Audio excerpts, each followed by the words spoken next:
Ashley Newman. That was her first time doing stand-up, so that was 10 out of 10 lit, 5 stars on Yale. It's our next comedian for tonight. He kind of looks like he's been divorced and he's 40 years old, but believe it or not, he's 20 and just lonely. Give it up for Adam Sterling, please.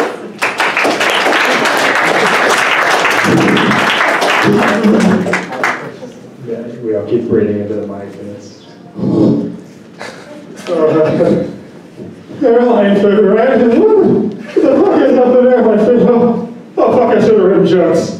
Oh, stupid, they don't like airline food. So, my name's Adam Sterling. And I'm wearing a sweater and I chose a nice shirt to get all sweaty and fucked up. It's a sacrifice for you guys. I hope you like it. If you don't, fuck you.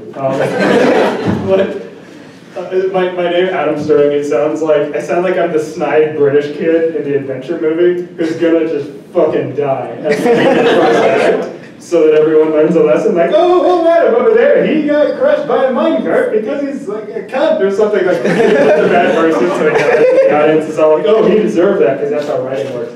But my name, it never really lent itself to good nicknames. I never got cool nicknames in school. One guy I went to middle school with, Sebastian, everyone called him Seabass. Like, oh, well, Seabass, when you talk to him, he gets smelts. Like, just like he's never get inside you to get smelts.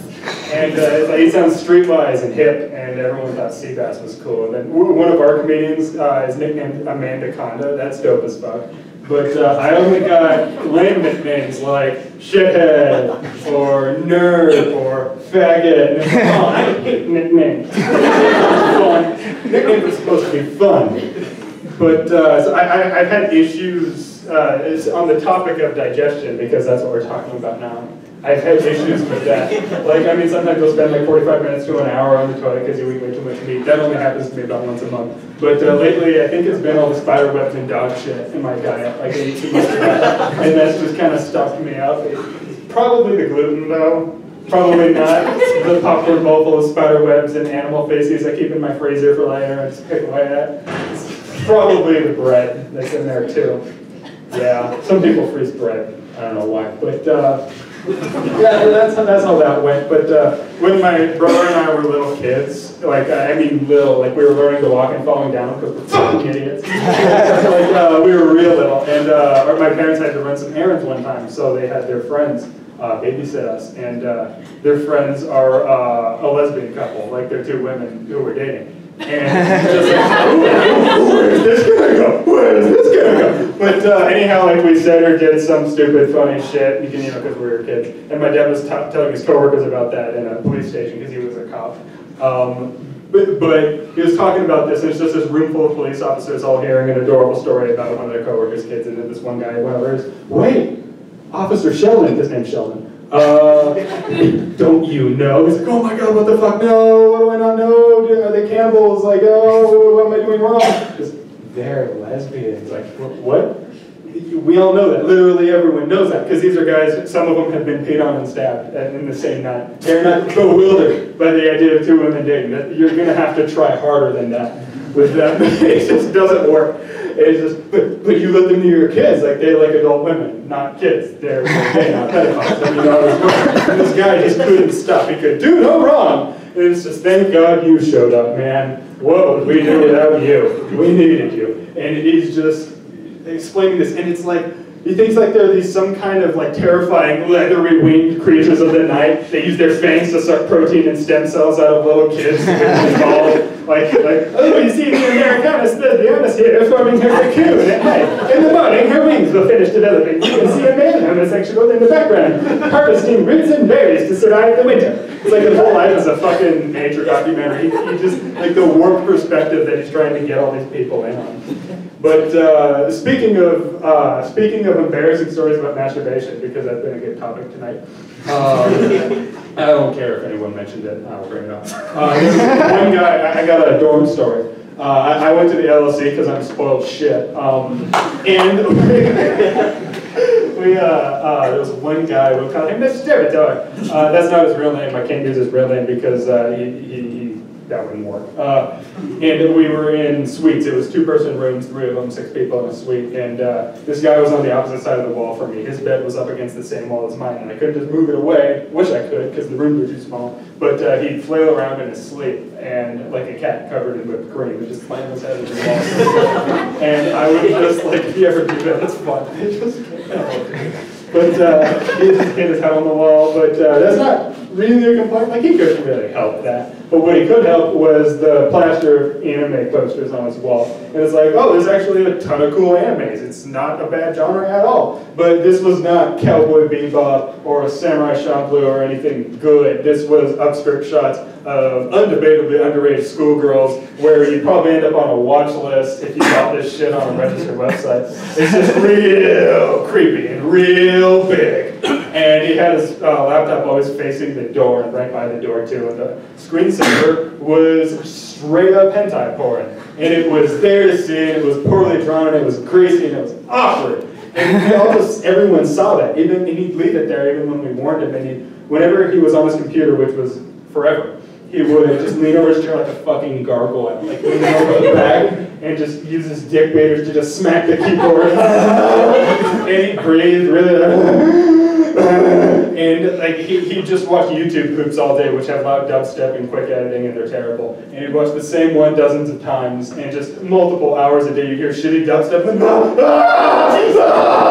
well, he's just bent over, and he did this pantsless, so you just see his ass crack through his underwear, and it's just god-awful. And he didn't really speak English. He spoke in Counter-Strike tournament lingo. He was like, oh, baby, a triple! Or Girl Scout 720. These are words. This is not how people talk. He didn't even walk right. He like walked like this, because I realized, oh my god, he hasn't done that enough to know how to do it properly. Everything annoys me about this guy. But on to his namesake. We call him Disturbator because that's the thing he did. And it's like, yeah, guys have names. Why do they do it? Because it's awesome. But he did it with another person in the room. He was raised by people, human people, not animals. We met them, and they were odd, but they were human people. And he still did that with a guy in the room. Like it's just, oh, sorry, Nick, that's his roommate. He's, oh, sorry, I thought you were sleeping. Oh, that would have been totally okay. He just did that while I was sleeping and I never woke up. That makes it all great. And he caught him multiple times. It's just, oh my god, it was so fucking gross and weird. And he just started yanking the baby chain, and it's like, oh wait, Nick woke up. Oh, now it's not okay anymore. Like, that's the problem. But the best, and then he would just incessantly bother his roommate about when he's gonna leave. Just like, hey, Nick, don't you want to go to the library and study? Don't you want to do that homework at the library? Don't you have people you want to meet? Don't you want to be anywhere but here for hours? And when he's gone, that's when he did it. And like, he locked the room for just hours. Like, just dude, if you're in there for a couple hours, if it's taking that long to happen, it's not going to happen. He sleeps in there, just let him in. The best part is, because we were spoiled shits, we had individual toilets with a very noisy fan and a locking door. But he chose the room where another guy was. He didn't get up and go 10 feet to the other side of the thick door with a privacy lock. He chose his bed. And I just went into their room one time because Nick was going to show me this autographed bat. He hoards baseball memorabilia. He was showing me this signed bat. He's like, oh, Adam, you can see there's a scratch here. What the fuck is that? That's his desk. No, what's that? Oh, in the bowl? Yeah, it looks like shit. It's what it looks like. Oh, it's not. Well, it kind of smells like it too. So what is it? Tell me. Tell me. It's just, he got obsessed with blending everything.